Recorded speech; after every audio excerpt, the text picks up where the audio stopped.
Of course, a busy morning weather-wise across central New York. The slick road conditions and snow have caused delays for many on their morning commute. At 6:37, our Brandon Roth is standing by live in Lafayette with the very latest. Hey there, Brandon.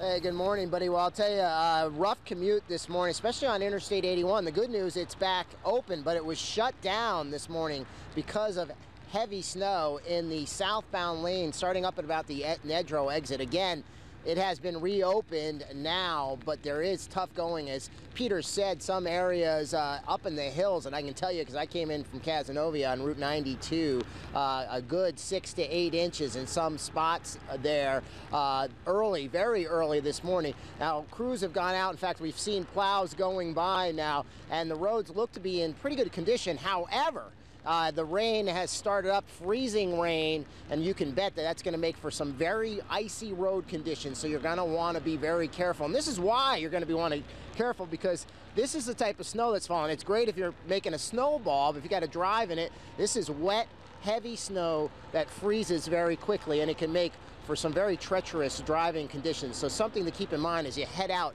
on your morning commute. But again, Interstate 81 now back open this morning, and roads are improving somewhat, but again, it's going to be a very icy commute, so give yourself plenty of extra time. We're live this morning in Lafayette. Brandon Roth for Today in Central New York.